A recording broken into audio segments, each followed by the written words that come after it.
told my assistant director, we're just going to keep going. And if I'm not clutching my pearls and worried that I'm going to be fired, then we haven't gone far enough. Because I feel like I'm only going to have this job for a short period of time. And I didn't get it to sit here and just hold the till and not make change. That's right. Yes. So we are doing cutting edge things that worry me to death.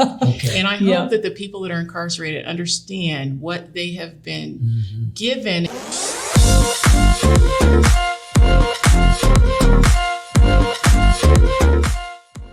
Welcome to TYRO TV. I'm Ron and Tijerina. And I'm Cathy Tijerina. And today we have a very, very special guest with us, Director of Ohio Department of Corrections, Annette Chambers-Smith. Woo, we are so thrilled to have you here. And so as we invite you in to be part of TYRO TV, tell us a little bit about who you are and how you got to be director. Well, I guess I started in corrections in 1993. And I really felt like I was just going to be there a minute and leave. I had no desire to stay. Didn't think I would be there for more than a year or two. Wow. And that was in 1993. So I kind of started at the lowest position. I was a clerk, which is essentially a typist, and got to know the system pretty well and moved up in it. And I had a lot of different jobs at different institutions and at central office along the way. And ended up leaving, actually, when I was the CFO to the department in order to go into private industry. Wow. I did that for 5 years, and then Governor DeWine had a transition team come and recruit me from Florida back to Ohio to be the director. Wow. It took a lot of thinking to decide whether I wanted to really leave private industry, have my husband uproot his business and come back to Ohio or not. And I usually make decisions quickly. I couldn't make this decision. And because my husband had said, do whatever you want. My business is mobile, we'll move or not. It's your choice. Wow. And I realized the reason the decision making wasn't coming quickly is because I had not prayed about it. And as soon as I prayed about it, God said to me, you already know what to do. Like real sarcastic, because that's how God talks to me when I haven't been listening fast enough. And I did know what to do. So we packed up and moved and came back to Ohio to work for Governor DeWine. Had an interview with him, and I knew as soon as the interview was over that this is where we should be because of what he wants to do in Ohio. And he heard what I wanted to do in corrections, and it was such a marriage of that. I knew that I'd be able to achieve the vision that I got from God, because I wouldn't want to work somewhere with a mission from God where I was like trying to swim upstream all the time and where the person that was my boss wasn't supportive. So that's kind of how I ended up back here. So I've been around the horn a little bit. I've been working for Governor DeWine now since 2019. Wow. And I just really love being at the department. Awesome. Well, congratulations. I mean, this is that's wonderful. I know that this is a milestone for Ohio to have you become the director of all the prisons in Ohio. And I know firsthand the experience from working with Department of Corrections here in Ohio, the change that you have implemented. Oh, thank you. Right? And so, Annette, can you tell us what's the biggest challenge that you've had to face to really have your vision come to manifestation? I'd have to say COVID, to be quite honest with you. We had done so much stuff and we're moving forward, and then COVID came, and I felt like a lot of the principles that we were putting in place, the family connectivity and the family engagement and all the things we were doing kind of had to take a back seat to safety because of the disease. Ohio happens to have a lot of open bay housing, and so you essentially have people in one room, and it's a respiratory disease, so it's very difficult to keep everybody healthy. We needed to separate them from the general public, and so it was like exactly opposite of everything I believed. But there's a silver lining in every cloud. And for us, the silver lining was when people really saw how horrible it was not to have the family engagement and how horrible it was to be locked down more.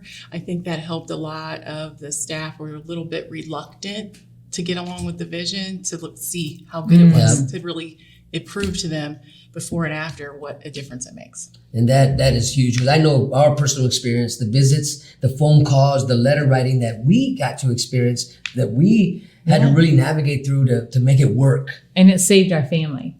So, without that, I can't imagine. So we are, as Ron said, we are super excited about your commitment and passion for families. And so can you talk a little bit about maybe some of the changes that you've implemented or some of the things that you hope happen as you look to reintegrate offenders with their families? Well, what we call it family engagement. And I'm a big proponent of every prison kind of thinking about how they can implement the principles safely at their security level and with their culture and with the people that live there. Mm-hmm. So something that's important at one prison may not matter at all to the people living in another prison. So each prison kind of comes up with their own normalcy initiatives and their own family engagement initiatives. And we have some really wonderful stuff happening. For example, like we've had tailgating with families at one place, or at another place we had Thanksgiving dinner where the people that lived there cooked Thanksgiving dinner and then their families came in and had Thanksgiving dinner with them. And, you know, we permitted people to come with other than their normally, children to come with other than their normally approved visitor that brings them, just to make sure they could be there with their parents. So to see people sitting down for family Thanksgiving that had been cooked by the incarcerated people and then was served by them to their family in like groups of 8. Wow, that's amazing. It was awesome. That is So that amazing. kind of thing, or there's a grill out in another facility, family worship. And now we're getting to the point where we're probably going to be baptizing family members at our churches. Oh, that's Just so cool. Completely integrating the family because it's important for us to see the people we're working with as human beings. And it's important for them to see us as human beings. So just really having the family there, being transparent, not being in a black box, being somewhere where the family has been there, they've seen the place and they've seen more than just the visiting room, and they've talked to staff and seen how it feels and the vibe of the place and had some positive experiences there. That's a big part of what we're doing. And then of course we want people to be able to leave and have, you know, some of those same conversations and experiences carry through. We have conversation starter kits at some prisons. We have marriage initiatives and visiting with other prisons. Every prison's doing their own kind of thing. Now they're kind of competing against each other. That's have awesome. The best visiting hall, because so one of our visiting halls, you would swear you're like in Paris if you saw how it's painted and the furniture that's in there.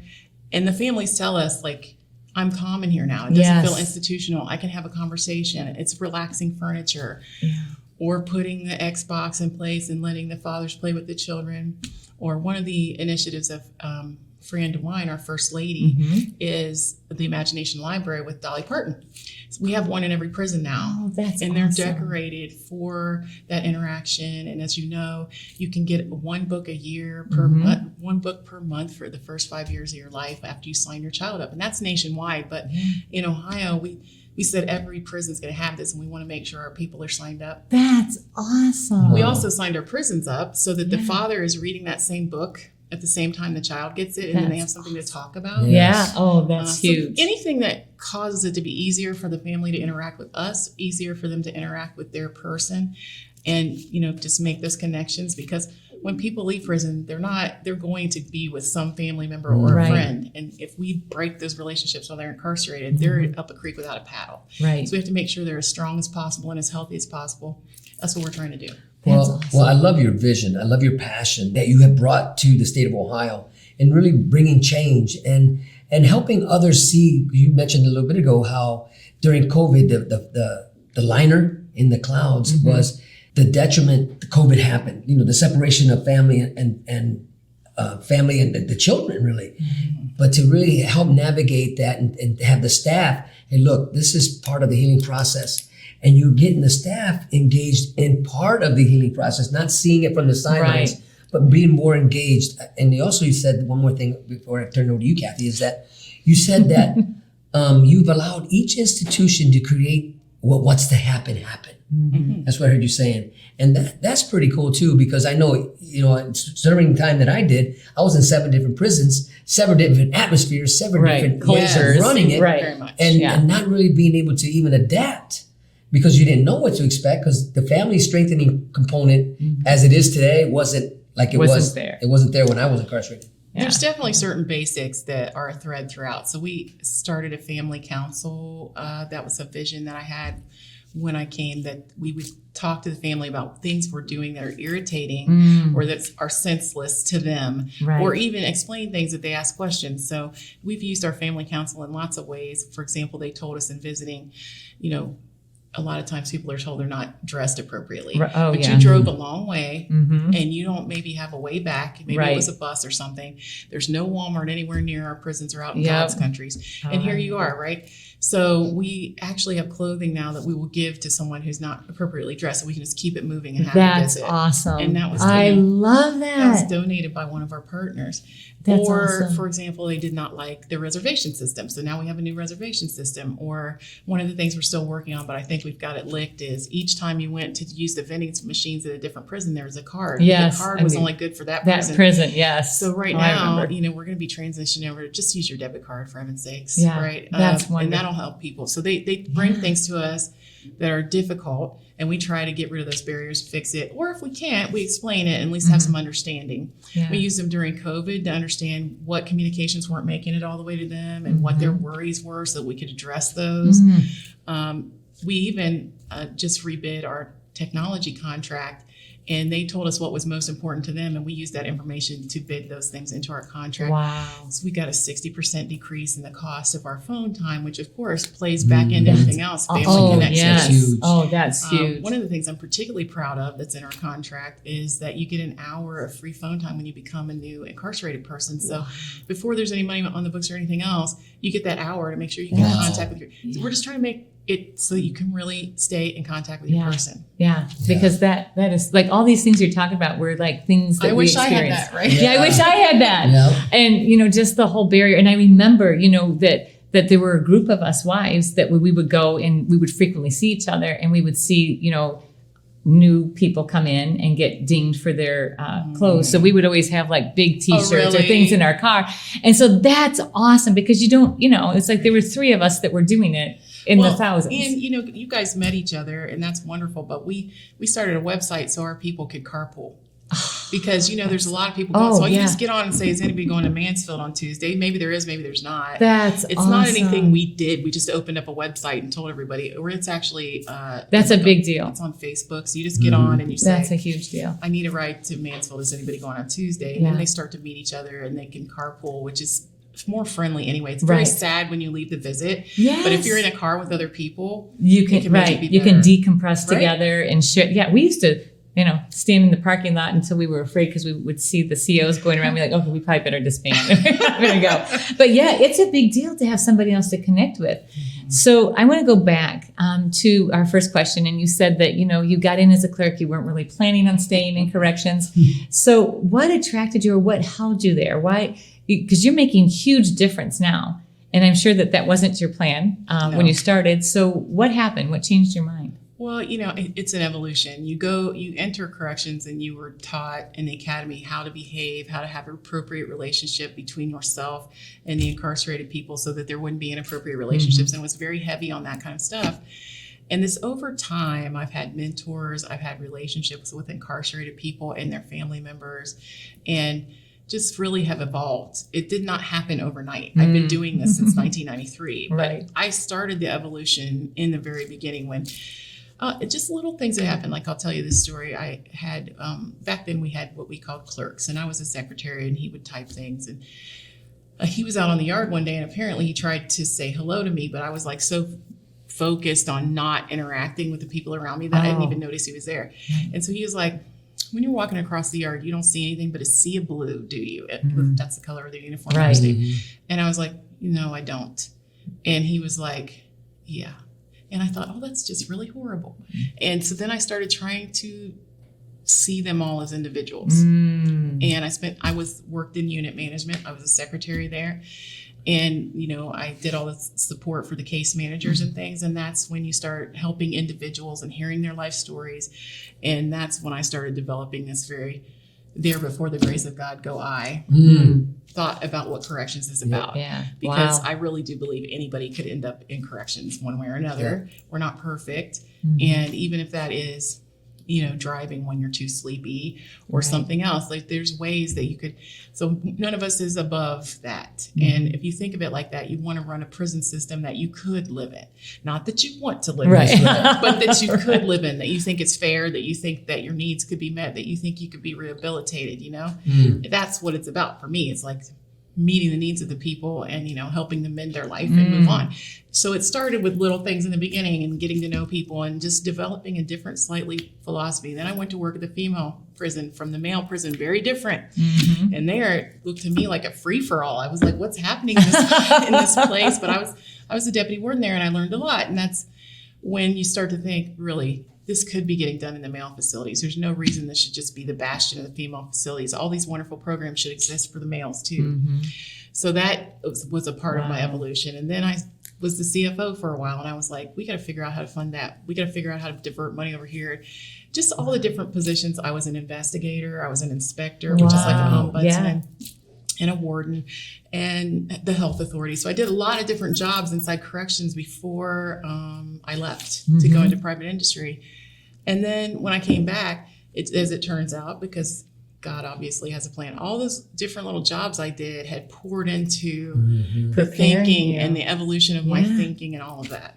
Wow. What I love is your leadership skills. Your delivery of leadership is servitude. And what I'm hearing you say is, in order for me to be effective, everybody around me has to be healed, has to be whole. I love that. Mend their lives. Yeah. Well, but that's what you're working on as a leader. You're working on that because I've never heard anybody say, I see this prison, I want to build a prison that if I have to come here, how would it be? Right. So the word is that, what is the golden rule? Treat others as you would have yourself be treated. And that's the type of leader that you are, that I see that you're talking about, that you're describing when you're talking about your vision, your passion is, look, I'm going to treat others. And it came through your evolution of seeing people. And how do I personal want to be treated? experience. I love that. Well, everyone's improving all the time, including me. So when you describe me, I sound like some kind of perfect person, which I'm definitely not. Well, we already know there's no such thing. But the point is, we can all be improving all the time. Yes. And we can all admit that we're not perfect. Yes. And I try to make teams of people that are running the facilities to be all different kinds of people, so that whatever that one person doesn't do well, another person does well. And then we have all the, we have a perfect team. Everything. Our hearts when we're working together. I love that. And, we have a value system and we have a mission and vision. And I try for every staff member to know what that is. So myself and Assistant Director Hudson go to all the NEO classes, our new employee training. And, we're teaching them, here's our mission to reduce recidivism among those we touch. Okay, that is that's a simplistic mission you can all memorize. And what, then what's our vision? Of course, that crime would be reduced in our state, right? That's safety. That dovetails exactly with what the governor's trying to do. Make a safe Ohio so that everyone can reach their God-given potential. And when he says that, he didn't leave our people behind. He means the prisoner people too. Right. He means the people that are involved in our system are also people that need to be able to. So it's wonderful to be in an environment where everyone recognizes you're not leaving our people behind. They're part of this evolution. So that's really what, if you're talking about that mission, vision, very easy. And then our values are like, take care of the staff because they will transform the offenders. I think if the staff are angry and if they're not feeling happy about their work or whatever, how are they going to be able to help the people around them? Right. And also I've noticed that usually the correction officers are the role models that help make the change for real. And they create an environment inside the prison that allows the program staff to be able to do their programming. First thing is safety. If I don't feel safe, I'm not paying attention to your class. Right. So that officers are able to do that. And I always tell them, hey, you're very important in terms of education. They say, how are we important in education? You know how when your children are laying in bed and you say, get up and go to school? I said, could you please do that with the incarcerated people? Because they're not going to be able to get educated if they're not in class. So everybody's part of that, right? Right. And then I say, one team, one purpose. And our team includes the incarcerated people, their families. It includes local support agencies. It includes everyone, volunteers. We have 7,000 volunteers that come in our prison system and help us transform our offenders. All of that comes together to make one team, everybody in the boat, rowing in the same direction, trying to get everyone the chance to be rehabilitated. And then civility toward all, just like Midwestern people, Ohioans have this sort of, hello, please and thank you. They open doors, that kind of easy niceness that we have. Generally, I said, well, don't park that outside the prison in the parking lot. Bring that in inside the prison so that we can have that same atmosphere inside the prison. Yes. And hope is job one. Yes. Awesome. I love that. Hope is job one. Doing a lot of time. And we decided, how are we going to take these people that are doing life or life without parole and make them part of our team? That's why we have a lot of mentors now. We've been developing mentors and classes led by incarcerated people. One of our prisons has like 116 different classes led by incarcerated people, some of which they wrote. Wow. We just That's leverage awesome. their strengths, Yes. and they help us, Yeah. transform other people. So if you're doing life and someone tells you you can impact the people around you, you may not be able to get out of here, but from in here, you can help someone else. That Yes. gives them a reason to get up and function and do something every Yeah. day. Yeah, awesome. You That know- is awesome. That's something, when you say that, it really resonates because on our, so we do all these evaluations and that's our highest score across all of our programs is increased hopefulness. And so it just like, I love that because you're absolutely right. When people have hope and they're hopeful for the future, it changes everything, not just a little bit. It changes everything. Well, and hope is not just for the incarcerated people, it's for the staff too, right? Yeah, right. And the families. Yeah. How many times has your person let you down? How Oh, many yeah. times have they, gone back and used substances again or whatever? We need the family to hope one more time with them. Yes. Yeah. And then the incarcerated people and the family, that's part of it. But the staff have to be hopeful. If you do not think that what you're doing is actually helping people change their life, it's very hard to keep doing it. Right. At some point, you're like, time to make the donuts. Yeah. That's But right. if you're thinking to Yeah. yourself, look at that staff there, like, look at Mr. Reed. We Yeah. did that. Yeah, We worked yeah. together and did Yes, that. we were part of that. That fires you up and keeps you going to do more. Absolutely. Absolutely. I mean, so it's more than just a job. Oh, Right. for sure. It's a Yeah, mission. it's your mission. It's a Yeah, mission. you can tell. It's like Yeah. very much in everything you say, in your demeanor and in your policies. So what's something that, so you've implemented some change around family engagement and given a lot of power to each institution basically because they're all different in their cultures, which I think is wonderful because when we have choice, we can dream bigger, right? And so I think that that's brilliant, by the way. So what's something that you haven't yet implemented, but you hope to implement, let's say soon? Because I'm sure I see you like, I've got a million things. I have a list of I think 26 things that'll be coming out. But there's a lot of things that we work on that just need to keep being refined at all facilities, right? Really, we started working on getting full employment dollars, like I call it street level wages, Oh, wow. to the incarcerated people. And so now we have maybe like 150 people or so making minimum wage or more, up to $16 an hour. So this while is they're cutting edge stuff. incarcerated. Oh, yeah. Well, I don't know if it That's is or not. I don't look at other Yeah. people. Well, I just yeah. try to fulfill the mission That's I've been right. given. Yeah. And so what they do is, this is a perfect moment, right? According to the statistics I got from the governor's office, there's only 39,000 people unemployed in Ohio, Yeah. but there's like 130,000 jobs. Right. This is the moment we have to strike where the iron's hot and Yep. get our people in there because Yes. they become the best ticket in town, right? We train them. They have soft skills. They have hard skills. And then we get them out to the employers. So we have the workforce development department that's doing that. But I started thinking, why can't they start while they're incarcerated? So here's what we're doing. There's some people that are working outside the fence. So we take them outside the fence. They work and then they come back in and then they get a full paycheck. Wow. But because I'm also a mom and Right.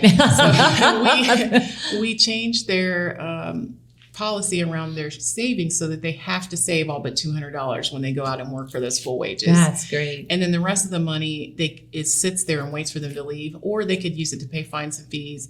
Or like say someone had something, if their child needed something, they could ask the warden to send money out. But for the most part, it sits there waiting for them to leave. I was just talking to a guy from Pickaway Correctional Institution and he was getting out and he said, I'm going to have $6,000 when I leave. And the program just started. Yeah. And he said, I am so relieved because I will not have to go back to my ex-wife who sometimes accuses me of things I didn't do. I will not be living with someone who helped me, obtain Right. drugs. Yes. I can go out and get at my own place to live. And he already had a job and Yeah. he just felt that relief of having everything accounted for him to leave. Yeah. Yeah. There's a Set lady, up for success. Yeah, there's a lady at ORW. By the time she leaves, she'll have almost $30,000 in the bank. Wow. That's the kind of money you need to make a down payment on a That's house. right. Yeah. That's you right. think about having that kind of money and, it just gives you this sense of like calmness and ease that Yeah. I am not going to be forced into the situation I was in when I got in here. Right. But I can make a different choice and I can, see about myself. Mm-hmm. That's It's awesome. amazing. Seeing people become better, not bitter. And then owning their story while they're incarcerated by Absolutely. owning their mistakes, but not allowing that mistake to define who they are, but to allowing it to catapult them to a new level of life, taking advantage of that downtime, going back to school, studying, taking advantage of all the programming that's being surrounded with them, all the support. Because we know it takes 21 points of the network, your connections to be successful, from leaving the penitentiary environment to the reentry environment. And that's what I hear happening under your watch. If you really understand the process and you embrace the process, you will be successful. Well, I believe that 100%. I also think education is very important. That's been studied. It's been proven to reduce recidivism. If that's what we're about, then we have to maximize education. We have a really great school administrator. We have our own school system. And, along the things that have been changing are some of her ideas where we've gotten rid of the GED backlog we had. We have college level courses at every single one of our prisons, no matter the security level. Wonderful. Because I do not believe that education is a privilege. It's a Right. necessity. And that because it's a necessity, it should be given to the people at high security as well. So she successfully implemented that. We've rolled out 10,000 Chromebooks for their use to keep them, being able to get pre-release classes and other classes to leverage our classroom teachers beyond the classroom. That's So awesome. we have put in a wireless network for our incarcerated people so that the educational tablets can be used where they live, not just in the classroom or in certain buildings. Awesome. So there were things getting done during COVID where like our IT department was surging forward, right? And our education department was surging forward because they weren't taking direct care of people. Right. Yeah. So just because we were in COVID doesn't mean we were in like a, just sitting there. We weren't paused. No, we were able to charge forward with certain things. That's awesome. And so, really, if I had to say what my vision is, it's that anybody who works in the department knows our mission and vision and values and can think to themselves at any minute, I'm going to do this because it's on brand, it's on mission, it's on values.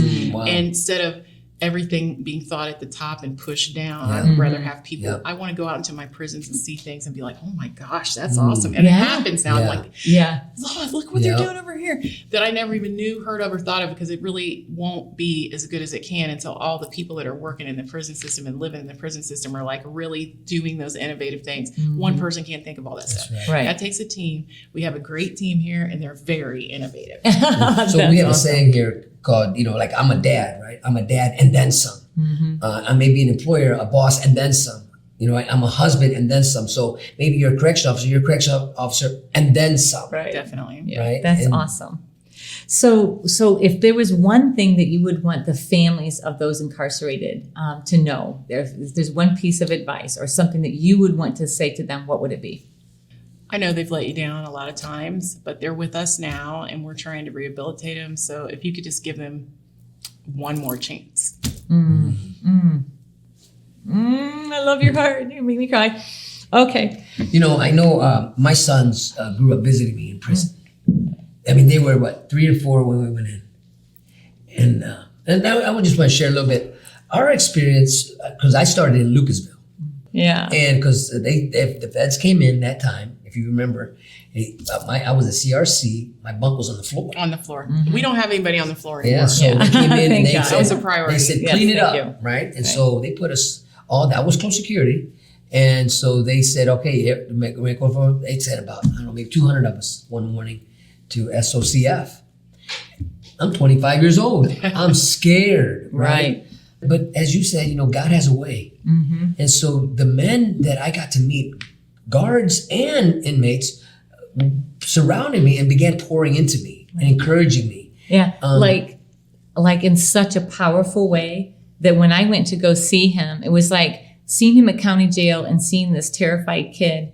And then it took probably 6-8 weeks before the whole process, and I could go and visit him down at Southern Ohio Correctional Facility. So he went from there, then he went, I guess I started with CRC, then down there. And it was like seeing this man who had purpose. And it was like, and I'm looking at him and he's telling me about, the guards praying with him, encouraging him, talking about, men that had been there a long time that were kind of taking him under his wing and, getting him connected with, these are safe, these are not safe, this is what you do, this is what you don't do.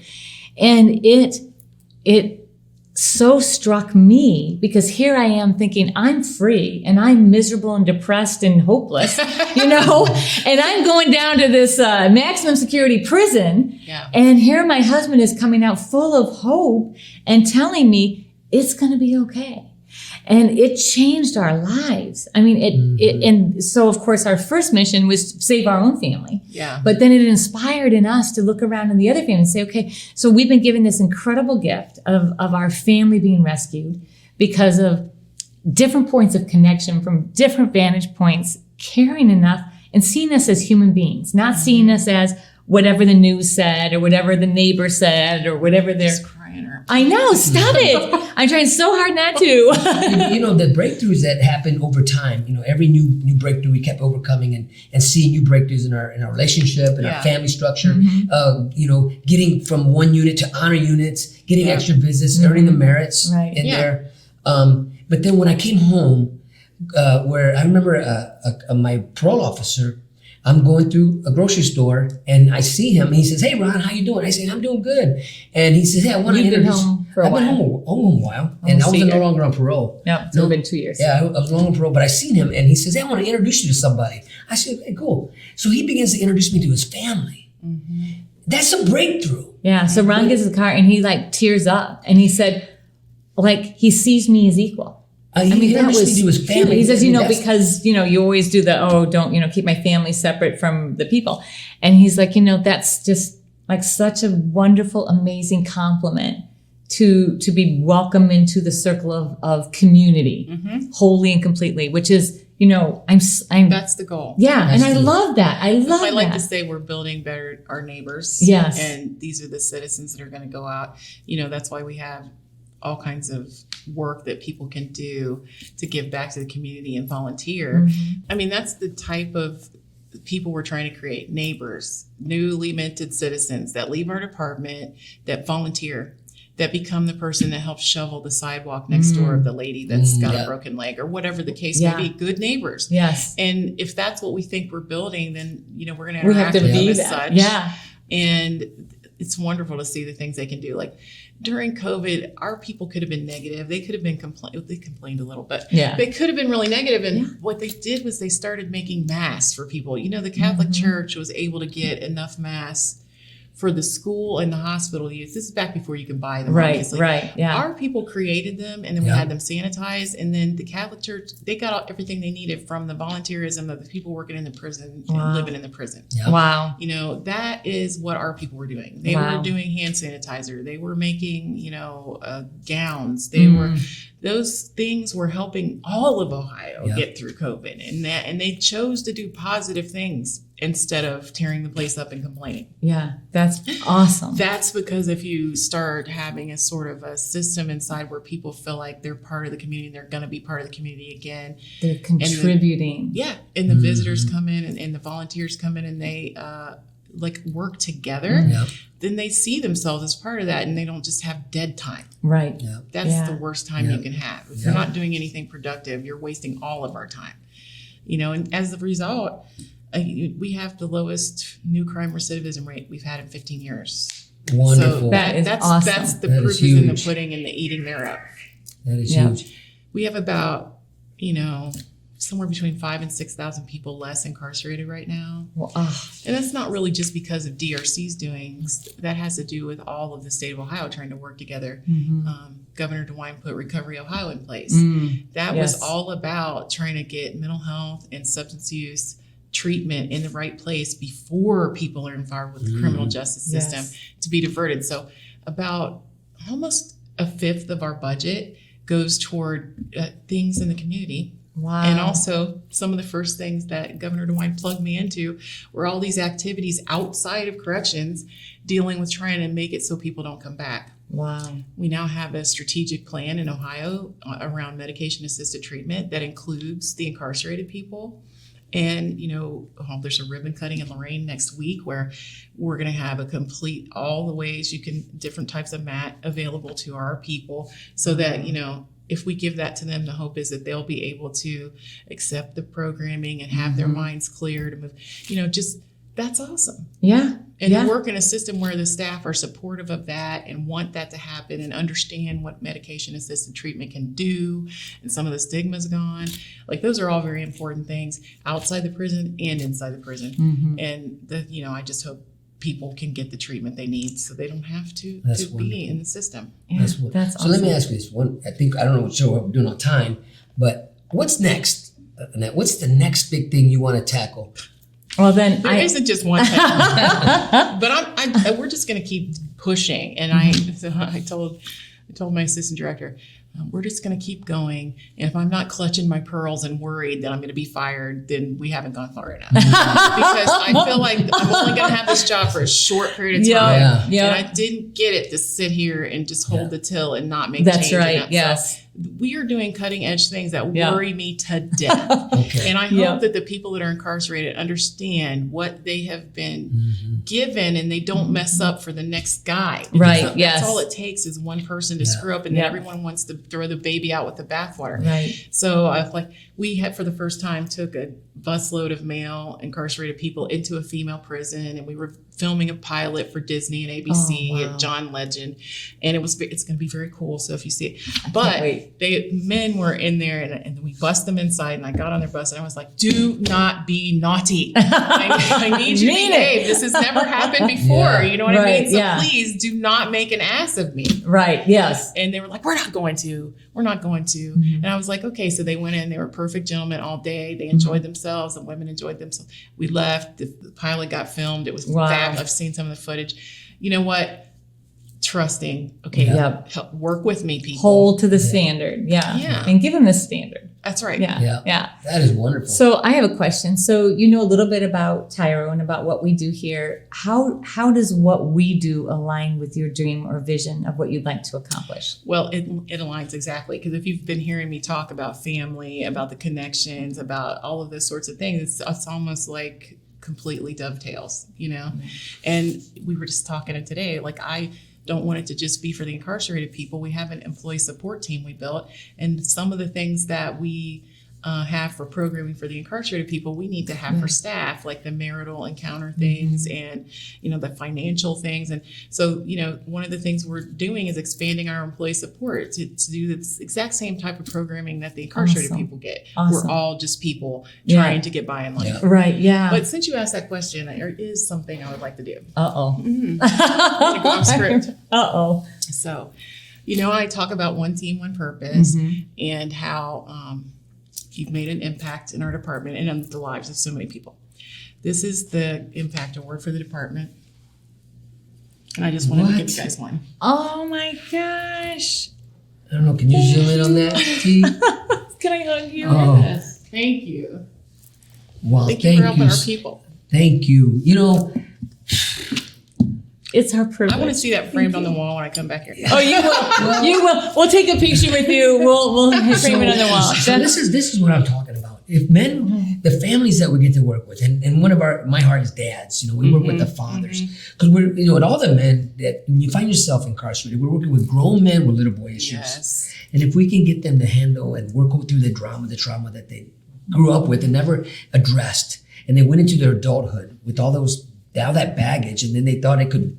You know, my temper tantrum worked when I was 2. Yeah. Why doesn't it work when I I'm can 30? fake my way through this, You know, right? But you can't. Well, something important is that I think our fathers oftentimes are blaming themselves for what they haven't done. And when I was talking to the fathership conference, I said, don't let, you know, your failure of the past stop you from being a dad right now. Yes. Because they're so busy blaming themselves for what they didn't do when the child was 5, 6, and 7. Well, the child's 10 right now. They're not an adult yet. Right. Yeah. Jump in there and parent while you're incarcerated. Yes. You know what I mean? Yes. That's what so, you know, our school superintendent is very cool. And we discovered a lot of our people had IEPs when they were in school, which means probably their children do too. Right.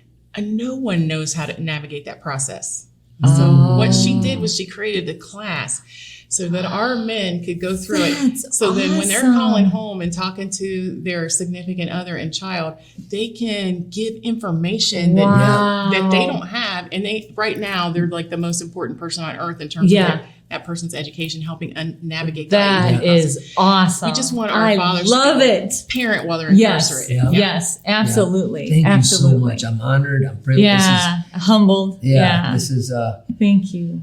You know, this is back to not seeing me as somebody formerly incarcerated, not seeing me as 250397, not seeing me as an inmate or a convict, but As a co-laborer. as a co-laborer, you know, like A teammate. and A yeah, teammate. a teammate.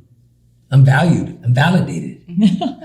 Yeah. So thank you again. All right. So I have one more question. Okay. I know we're probably technically out of time, I but don't know. I have one more question. And that is, you've said a lot of really important things about the work and your passion and your dreams and your initiatives.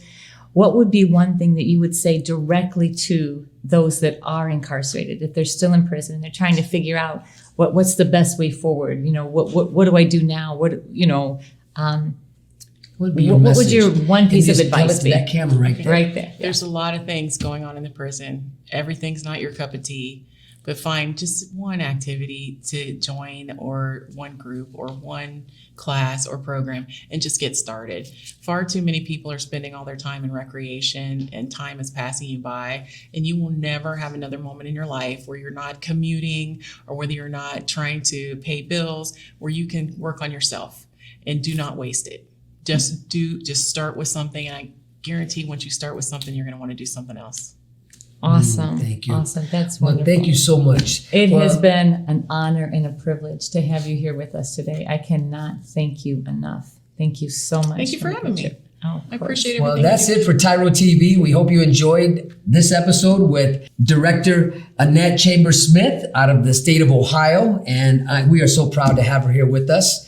We And want to thank you for allowing us to be part of your journey as you lay the foundation for your future legacy, for your dreams, in order to become a leader in your family, your home, and your communities. so thank you again for allowing us to be part of your journey. Until next time, always remember that we are rooting for you.